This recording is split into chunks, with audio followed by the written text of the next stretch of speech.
Hello to everyone. I am Manishankar Reddy. So present competitive ఎగ్జామ్స్కి చాలామంది prepare అవుతున్నారు and competition కూడా చాలా ఎక్కువ ఉంది.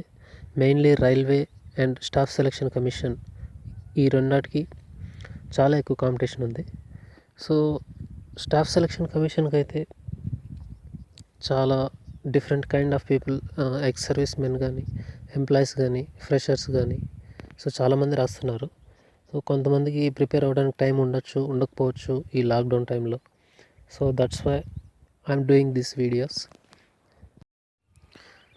కొంతమంది ఐ థింక్ ఫ్రెషర్స్ అనుకుంటా, సో మినిమం నాలెడ్జ్ లేకుండా ఎగ్జామ్కి వచ్చి రాస్తున్నారండి. అలా రాస్తే లాభం లేదండి. Before going to exam we have to know and read instructions and requirements. So అప్పుడే మనం కట్టిన ఫీజుకి, మనం రాస్తున్న ఎగ్జామ్కి ఒక సాటిస్ఫాక్షన్ అనేది ఉంటుంది. సో వితౌట్ నోయింగ్ దిస్ రాసినా ఏం లాభం లేదండి. సో ఎందుకంటే కాంపిటీషన్ చాలా ఎక్కువ ఉంది. ఒక ఎగ్జామ్ మిస్ అయినా కూడా మళ్ళీ 1 year బ్యాక్ అయిపోతారు and waste of time. So చాలా ఎక్కువ ఉంటుంది. సో అందుకే ఎగ్జామ్ ఏదైనా అప్లై చేసే ముందు దాని గురించి తెలుసుకొని రాస్తే మంచిది. ఏ కాంపిటేటివ్ ఎగ్జామ్స్కైనా కామన్ సిలబస్, అంటే ఈ సిలబస్ లేకుండా ఇంకా ఏ కాంపిటేటివ్ ఎగ్జామ్ ఉండదు. సో అటువంటి సిలబస్ ఏంటంటే ఫస్ట్ ఆఫ్ ఆల్ రీజనింగ్, ఆ తర్వాత అరిథమెటిక్, తర్వాత జనరల్ నాలెడ్జ్. ఈ 3 మస్ట్ అండి. సో దీనికి అడిషనల్గా ఇంకా సిలబస్ ఉంటుంది. అది type of job. For example staff selection commission different kind of jobs వదులుతుంది కదా. CHSL, next JE, next stenographer. So సిహెచ్ఎస్ఎల్కి అయితే ఈ రీజనింగ్, జనరల్ నాలెడ్జ్, అరిథమెటిక్తో పాటు జనరల్ ఇంగ్లీష్ కూడా ఉంటుంది. అండ్ జేఈకి అయితే సో ఈ అబోవ్ సిలబస్తో పాటు టెక్నికల్ సిలబస్ అంటే ఎలక్ట్రికల్ కానీ, సివిల్ కానీ, మెకానికల్ కానీ ఇలా ఉంటుంది. అండ్ స్టెనోగ్రాఫర్కి అయితే అబోవ్ సిలబస్తో పాటు స్టెనోగ్రఫీ అనే లాంగ్వేజ్ కూడా ఉంటుంది. సో ఈ విధంగా డిఫరెంట్ టైప్ ఆఫ్ జాబ్ బట్టి ఆ సిలబస్ యాడ్ అవుతూ ఉంటుంది. బట్ కామన్ సిలబస్ అయితే జీకే, రీజనింగ్, అరిథమెటిక్. ఈ వీడియోలో జనరల్ నాలెడ్జ్లోని టాపిక్స్ చూద్దాం. జనరల్ నాలెడ్జ్లోని topics history, geography, polity, economy, current affairs, general science and miscellaneous. So general knowledge topic ఎందుకు తీసుకున్నానంటే ఇది చాలా ఎక్కువ సిలబస్ అండి. So that's why I'm taking. Reasoning, arithmetic మీకు లాజిక్ తెలిస్తే సో అదే విధంగా ఆన్సర్ చేయగలగచ్చు. బట్ జనరల్ నాలెడ్జ్ అలా కాదు కదా, ఈచ్ అండ్ ఎవ్రీ టాపిక్ చదవాలి అని గుర్తుపెట్టుకోవాలి. So that's why general knowledge నేను తీసుకున్నాను. One important note, railway exams and state public service commission exams ఈ రెండు వాళ్ళ రీజనల్ లాంగ్వేజెస్లో ఉంటాయి. అండ్ మిగతా కాంపిటేటివ్ ఎగ్జామ్స్ అన్నీ కామన్ లాంగ్వేజెస్ అయినటువంటి హిందీ అండ్ ఇంగ్లీష్లో ఉంటాయి. సో మీరు మోస్ట్లీ ఇంగ్లీష్లో నేర్చుకోవడానికి ట్రై చేయండి. నేను కూడా ఇంగ్లీష్లోనే ఎక్స్ప్లెయిన్ చేస్తాను. తెలుగులో కూడా మీకు అర్థం అవ్వడానికి చెప్తాను. బట్ ఇంగ్లీష్ ప్రిఫర్ చేయండి, అప్పుడే మీరు అన్ని కాంపిటేటివ్ ఎగ్జామ్స్ని అటెంప్ట్ చేయగలరు. ఓకేనా. జనరల్ నాలెడ్జ్లో నేను ప్రిఫర్ చేసిన ఫస్ట్ టాపిక్ హిస్టరీ, చరిత్ర. భారతదేశ చరిత్రని 3 భాగాలుగా విభజించారండి. ప్రాచీన భారతదేశ చరిత్ర, మధ్యయుగ భారతదేశ చరిత్ర, నూతన భారతదేశ చరిత్ర. ఇంగ్లీష్లో old Indian history, medieval Indian history, modern Indian history. ఈ వీడియోలో ప్రాచీన భారతదేశ చరిత్ర గురించి చెప్పుకుందాం. సో ప్రాచీన భారతదేశ చరిత్ర చాలా ఉంది. అండ్ ఈ వీడియోలో ప్రాచీన భారతదేశ చరిత్ర ఏ రాజులు పరిపాలించారో అది మాత్రం చెప్పుకుందాం ఓన్లీ. అండ్ తర్వాత వీడియోలో ఆ రాజవంశాల ప్రత్యేకతలు ఏంటి, వాళ్ళు ఏమేమి పనులు చేశారు అనేటివన్నీ చెప్పుకుందాం. సో ఈ వీడియోలో ప్రాచీన భారతదేశ చరిత్రలో మొట్టమొదటి టాపిక్ రాతి యుగం, స్టోన్ ఏజ్. రాతి యుగాన్ని 3 భాగాలుగా విభజించారు. ప్రాచీన రాతి యుగం, మధ్యరాతి యుగం, నూతన రాతి యుగం. ప్రాచీన రాతి యుగాన్ని పాలియోలిథిక్ ఏజ్ అంటారు. మధ్యరాతి యుగాన్ని మెసోలిథిక్ ఏజ్ అంటారు. నూతన రాతి యుగాన్ని నియోలిథిక్ ఏజ్ అంటారు. వీటికి ఒక షార్ట్కట్ చెప్తానండి. ప్రాచీన రాతి యుగం పాలియోలిథిక్ ఏజ్, పా అనే అక్షరం కామన్గా ఉంటుంది.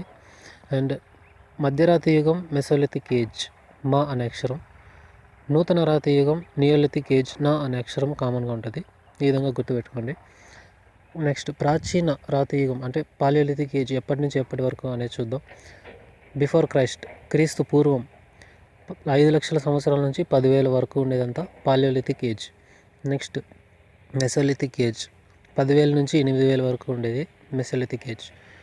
Next neolithic age 8,000 to 4,000. Next chalcolithic age 4,000 to 1,500 BC.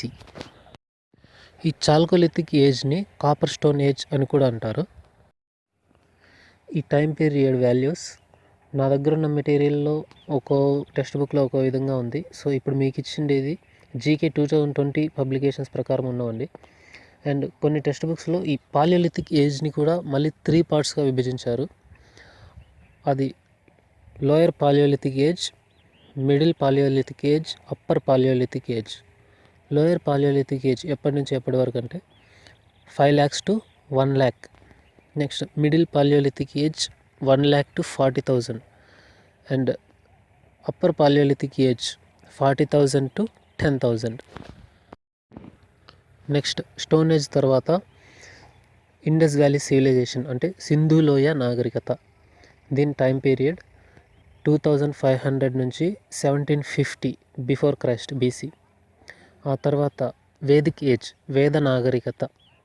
వేద నాగరికతలో మళ్ళీ 2 ఉన్నాయండి. Early Vedic age, later Vedic age. Early Vedic age ఎప్పటి నుంచి ఎప్పటి వరకు అంటే 1500 to 1000. And later Vedic age వచ్చి 1000 to 600 BC. ఆ తర్వాత మొట్టమొదటి రాజవంశం వచ్చి హర్యాంక డైనాసిటీ.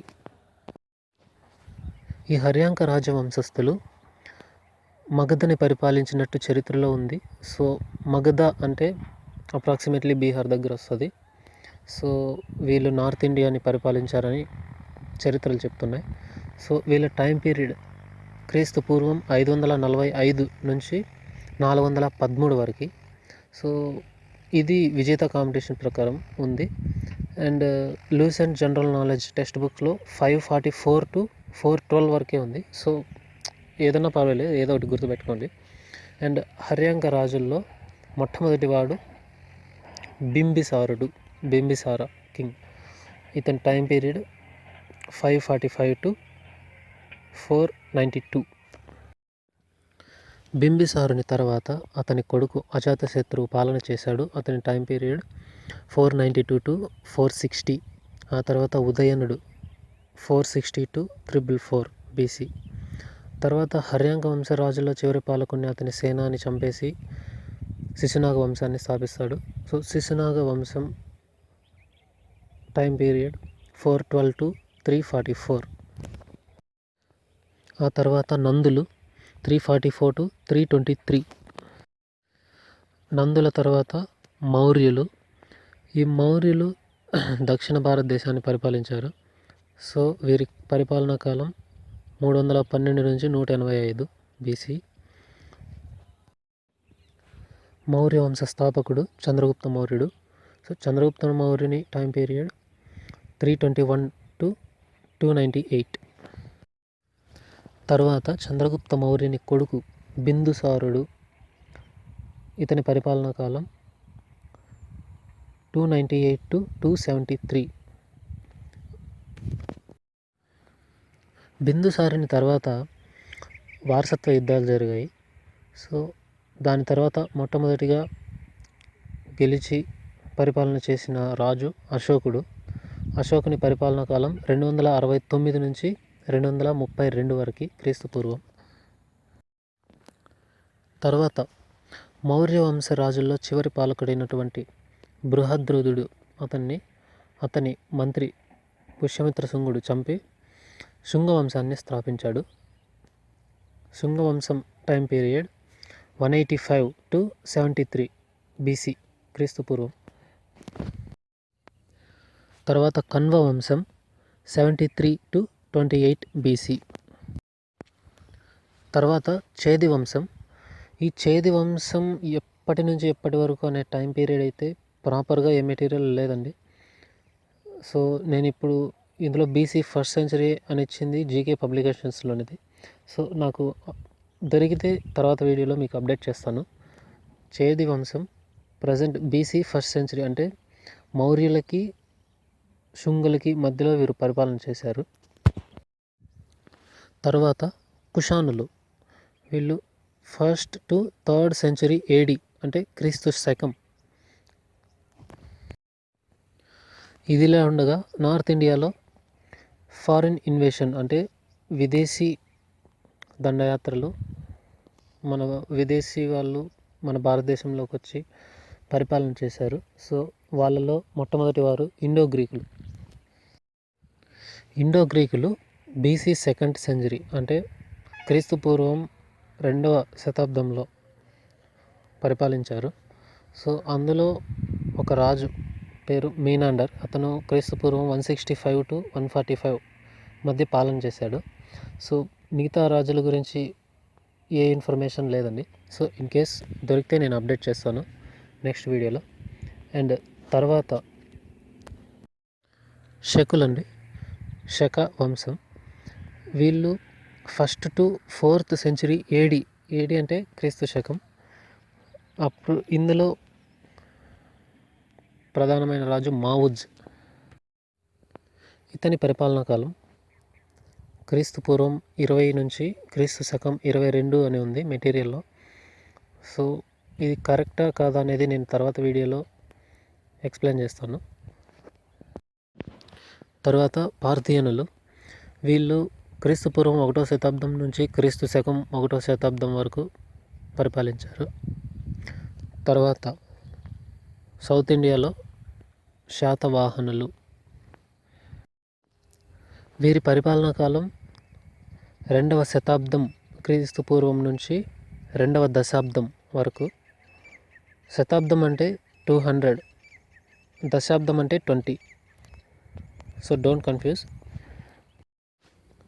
శాతవాహనుల్లో మొదటి రాజు శ్రీముఖుడు, ఇతని పరిపాలనా కాలం 221 to 198 బీసీ. తర్వాత కన్నుడు లేదా కృష్ణుడు, ఇతని పరిపాలనా కాలం 198 to 180. తర్వాత మొదటి శాతకర్ణి 1, ఇతని పరిపాలనా కాలం 180 to 170 బీసీ. తర్వాత పూర్ణోత్సంగుడు 170 to 152. తర్వాత 2వ శాతకర్ణి, ఇతని పరిపాలనా కాలం 152 to 96. Kuntala Satakarni 38 to 30 BC. Next Pulomavi 30 to 6 BC. హాలుడు 19 to 24 బీసీ. సో ఇక్కడ ఒక విషయం ఏంటంటే బీసీ బిఫోర్ క్రైస్ట్ ఉండే టైం పీరియడ్స్ అన్నీ హై నుంచి లో వాల్యూస్కి వస్తాయి.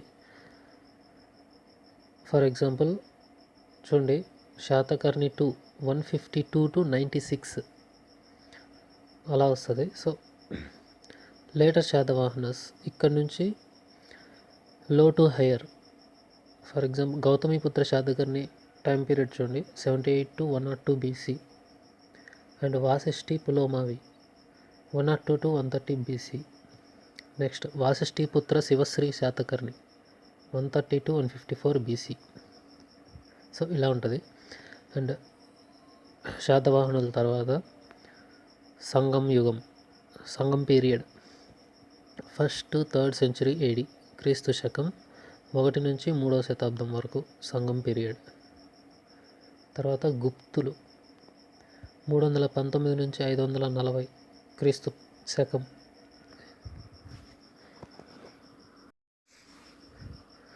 Srigupta 240 to 280 AD. Next Ghatotkacha Gupta up to 319 AD. Next Chandragupta 1 అంటే మొదటి చంద్రగుప్తుడు 319 to 334 AD. Samudragupta 335 to 380 AD. రెండవ Chandragupta 2 380 to 414 AD. Next Kumaragupta 415 to 455 AD. Skandagupta 455 to 467 AD. తర్వాత పుష్యభూతి వంశం 550 to 647 AD. క్రీస్తు శకం 550 నుంచి 647 వరకు పుష్యభూతి వంశం. ఇందులో హర్షవర్ధనుడు 606 నుంచి 647 క్రీస్తు శకం వరకు పరిపాలించాడు. నెక్స్ట్ చాళుక్యులు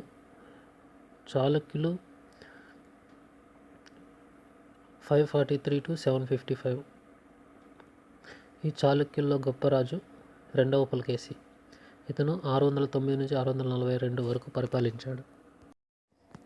తర్వాత పల్లవులు Pallava dynasty 575 to 897 AD. Pallava రాజుల్లో సింహవిష్ణు మొదటివాడు 575 to 600 AD. నెక్స్ట్ మహేంద్రవర్మ మొదటి మహేంద్రవర్మ 600 నుంచి 630 AD.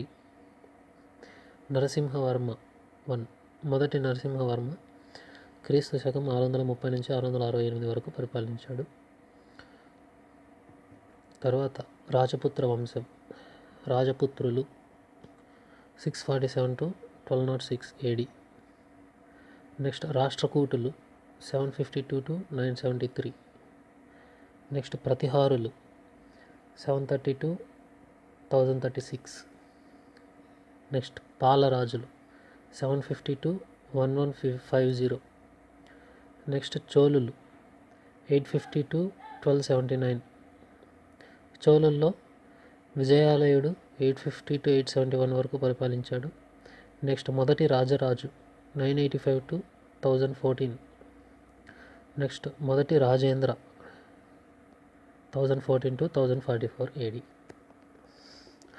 సో ఇక్కడికి ప్రాచీన భారతదేశ చరిత్రలో ఉన్న రాజవంశాలన్నీ అయిపోయాయండి. సో ఇంకా కొన్ని రాజవంశాలు మిస్ అయ్యాయి, లైక్ కాకతీయులు, నెక్స్ట్ ఇక్ష్వాకులు, చందేలులు, ఇటువంటి రాజపుత్రులన్నీ మిస్ అయ్యాయి. సో అవి నేను తర్వాత అప్డేట్ చేస్తాను.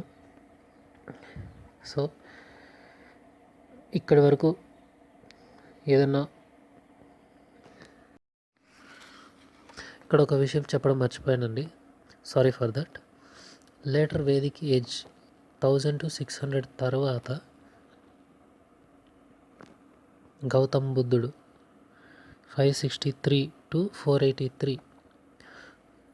ఈ మధ్యకాలంలో గౌతమ్ బుద్ధుడు తర్వాత 24 తీర్థంకరులు ఉన్నారు కదా, వాళ్ళందరి పీరియడ్ అండి ఇది.